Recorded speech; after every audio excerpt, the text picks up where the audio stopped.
The Genesis GV70 Electrified is one of the most surprising EVs I've driven all year. And in this review, I want to find out if it's worth paying over $40,000 more than the petrol-powered version of this car. And two, is it a good electric car? So to do that, I'm going to walk around the exterior features, the interior features, take it for a drive, let you know what it's like to own, and then let you know if you should buy one of these. Now, how much does it cost? Well, it's just under $140,000 drive away for this car here. And then this one has optional metallic paint, which looks quite good. It's a copper finish, and I think this is a great spec. Now, compare it to BMW, Mercedes, and Audi. I think this is the best value luxury SUV you can buy because you're getting a blend of features and battery and also build quality, which I think is one of the best compared to the Europeans. Now, the battery this car has is a 77.4 kilowatt hour battery, which means you get just over 440 kilometers of range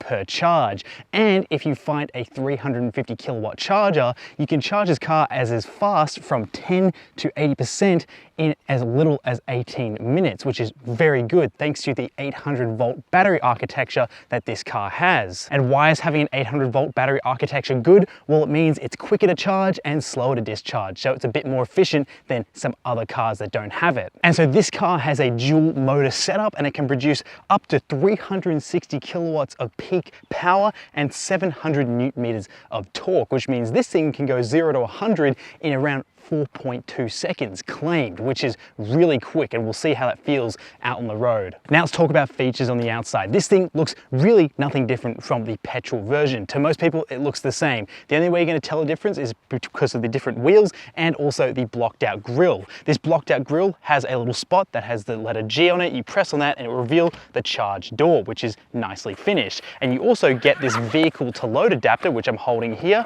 which means you can plug this into the car and draw up to 3.6 kilowatts from the battery using this little plug here. So it's quite useful, say, if you go camping. Now you get body colored cladding. You also get a mirror that has a black finish underneath for a bit of contrast. You get 20-inch wheels that are wrapped in an EV specific tire from Michelin. And I have to say, these wheels look way better than the ones you get on the petrol version of this car. You have a nice roof spoiler across the back, which also hides a third brake light, which looks quite cool. And this dribbling that you see over the rear window is actually a result of how quick this car can accelerate, because it forces the water out of the rear sprayer and just dribbles across the back, which is quite interesting. You have some nice large rear LED taillights, and I love how they're integrated into the back here. There's your rear wiper, and just like a Porsche Macan, you have a button for your rear boot here on the back instead of underneath. Now, of course, you get an automatic boot with this car, which opens up nicely. And also, if you walk up to the car while it's locked with the key in your pocket, it will automatically unlock after 5 seconds. Now, you have plenty of usable space here in the back. There really isn't a whole lot lost because you have batteries, except for the fact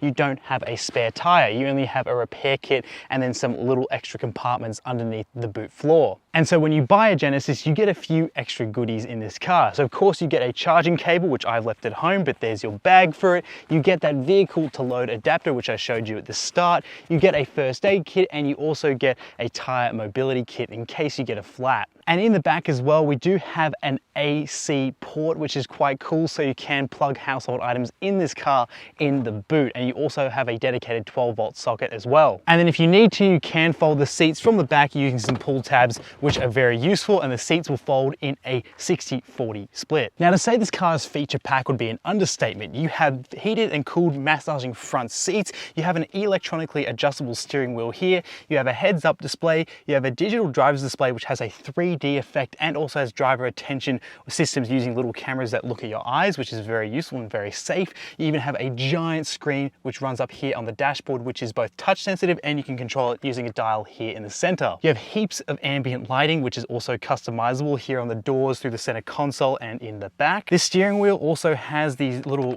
paddles which help with changing how much regenerative braking you want. Oil climate controls are centered in a screen which have haptic feedback, which is very useful and I think a very nice and upmarket way to do climate controls. You have plenty of hard buttons as well for stuff like the volume controls, even your actual buttons for your infotainment. So it makes it very useful so you don't have to go digging through any sort of touch screens. And as for storage, the center bins are okay, and the actual center console is decent but not massive, and you do have a little felt little cup, which is something like you'd find in a jewelry box. And as for charging, we have a wireless charger. We have two USB Type A ports, and we also have a 12-volt socket here in the center. Now we have a big glass roof which does open, which is quite nice. And what's really cool in here is that this car actually looks ahead of the road and will prepare the suspension in case there's a speed bump or any sort of rough terrain, and it will prepare the car suspension to make it as smooth as possible, which is really quite cool. As for materials and build quality, this thing is next level. Genesis cars are blowing it out of the water for build quality, and this car is no exception at all. And to top it all off, we have a boost button here on the actual steering wheel, and that will help us hit a 0 to 100 time of 4.2 seconds. There is so much tech in this car. First of all, there's a little fingerprint reader here, so if you jump into your car and you want your profile loaded up quickly, you go ahead and use this, and it will load up everything that you've set to your profile on this car, but just tied to your fingerprint, which is really useful. I also like how the driver's display is tied to your drive modes, and it has some useful range information there, and it also has your range in terms of a actual fuel gauge, which I found to be very useful. And so if you go into Eco Sport and also Comfort, you'll get different displays depending on what mode you're in. Now this screen here in the middle is very useful. It has wired Apple CarPlay and wired Android Auto, and it also has an EV menu which shows you what's consuming the most battery in your car, and also shows you your range and shows you where your nearest charging stations are. This car's only suggesting any ChargeFox locations, because when you buy a Genesis GV70 Electrified, you get an option to either get a ChargeFox subscription for 5 years or get an AC actual charger put into your home by Genesis, which I would say I would go for the AC charger, because there's not many ChargeFox locations where I live. I only have EV chargers, so it doesn't really make sense for me to go for that subscription if I bought this car. Another thing as well, this gets a 360-degree parking camera, and I also like the fact that this car is color matched to the car we're driving, which is quite cool. It also has self-parking assist as well, which is very useful. And I also like how the dial is used to control and scroll on the actual screen is touch sensitive as well, so you can actually use it to draw out any sort of letters and numbers when you're using your navigation. And then finally, when you're fiddling around for your seat controls on the side of your seat, you actually have a little touch sensitive button that's on top of all those seat controls, which means when you just brush your hand past these buttons, they'll appear up on the screen so you can see what you're pressing without having to distract yourself from driving. Now, what I found incredibly useful was the key that you get with the Genesis. Instead of just a simple unlock and lock and then a button for the boot, you also get additional buttons to be able to drive this car remotely, which means if you get into a tight space, live in a parking garage, or if you're going to the shops and someone's parked a bit too close, you can go ahead and press the button and move this car remotely, both forwards and backwards, and also quietly as well, because this is an electric car. Now, when I'm in the back of the GV70 Electrified, I actually have plenty of space for my feet, my knees, and my head. I'm very relaxed back here, and my seat can recline.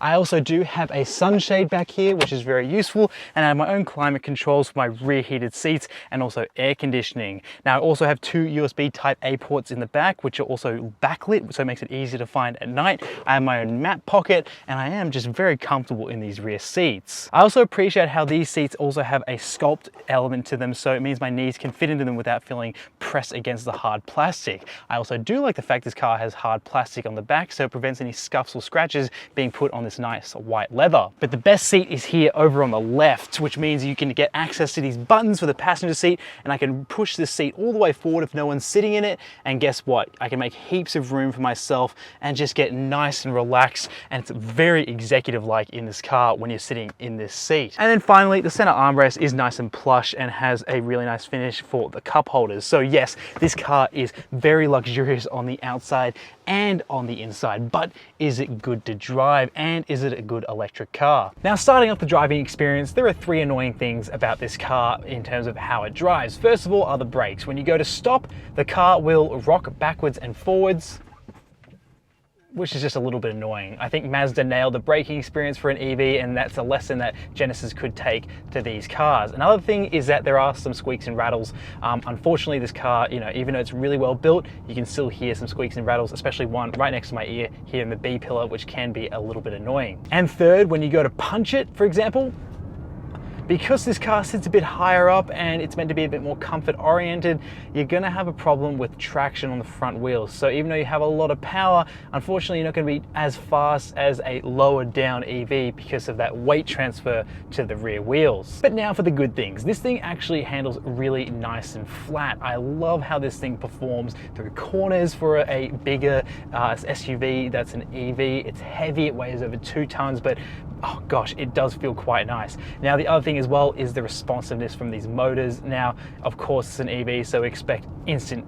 torque, which we do get, but this thing just feeds on power nice and quick and it feels excellent to drive. Now we do have a couple of drive modes here. I drive around in Eco, which actually limits the amount of power you get. So it means if I accelerate flat foot in Eco, it's a really subdued and normal acceleration experience. Go into Comfort, it feels just a little bit quicker, which is quite good. So you can sort of put your foot down and go, whoa, you get a bit shocked, your stomach sort of drops back into your seat. But then when you go into Sport, that's when you get really the full power and you go, oh my gosh. But there is one more bit of power to be accessed via this boost button here on the steering wheel. Go ahead and press boost and you get a countdown of 10, 9, 8 and some cool graphics up on the steering wheel. And it's basically like a ludicrous mode where you go to accelerate and you're going, oh my god, just a crazy amount of power. So it's like accessing ludicrous mode on tap by pressing that boost button here. Now I don't know why you don't get all that power all the time, but you can't. You only get in 10-second intervals via this button here. Now I definitely can feel how the car is reading the road ahead and creating a very soft ride for me. It is so pleasant to be in here. I really quite like it. Obviously we have active sound cancellation as well, so it's a super quiet cabin, and once you start playing things through these excellent Lexicon speakers, you just have an awesome cabin experience. And for day-to-day driving, this car has been really quite nice. And I've been in the heart of the holiday beach traffic, which is usually quite unpleasant, and I've found myself to be very relaxed in here with massaging and cooled seats and very nice aircon and a super quiet cabin. Now, more importantly, how's my efficiency been? Because that's what a lot of people are wondering in an EV. Well, I started my trip off with 441 kilometers indicated by my range calculator. I traveled 77 kilometers to be here, and it's about 3 hours of driving, and I've averaged around 20.1 kilowatt hours per 100 kilometers, which is, you know, pretty good. And now my current reading of range is 325 kilometers. So this car is going to be a really good road trip vehicle, because I would say it's quite true to the range it's sort of estimating. So unlike a Jaguar I-Pace, which was sort of jumping all around the place, I would say the GV70 Electric is quite accurate in its range calculations. And I also love the adjustable regen as well, using these paddles, so you can coast along quite nicely, or you can sort of dial them up to the max amount and you can just allow yourself to do a bit of one pedal driving. Now as for the brakes, this car has to stop over 2 ton of car with a battery stuffed underneath it. So let's see how they perform, pretending we're going for an emergency stop at this sign in 3, 2, 1, and that's awesome. So these seat belts here, they actually have an automatic pre-tensioner, so when you jump in they'll squeeze you in, but then for that example there, these actually tightened up to make sure that they didn't have any slack as in case we're going to hit a collision, which is quite good. And those brakes do bite quite nice and hard. Love it. Now the tires that are fitted here are EV specific tires from Michelin. They are performance oriented because they are pilot sports, and they feel quite nice, and they do a really good job of not droning or carrying a lot of road noise into the cabin. And now, while it's not entirely necessary to have all of this power, I found it very pleasant to be able to not have to use all of my accelerator. I can just use a fraction of the amount and I'm getting off the line super quick. And this car has been an absolute treat to live with day to day. It's great through corners, excellent in traffic, has really nice safety features, as well as, you know, good autonomous driving features like being able to go into radar cruise control and lane keep assist, good for long trips. This car has been an absolute pleasure to live with, and I really loved enjoying and driving this thing day to day, especially in bumper to bumper traffic. And then the other thing as well, this car does have blind spot cameras, which is really useful, and I find that incredibly safe to use, especially if you're doing lots of lane changes in tight suburban areas. Make sure someone's not in your blind spot. So this car does have fake engine sounds you can play if you really miss the sound of something whirring in the background. So you have an engine sound called Futuristic, which sounds like this.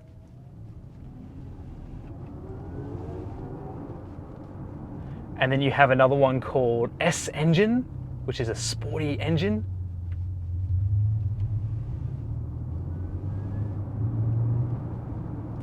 And then you finally have E-motor, which provides a natural electric motor sound for electric vehicles.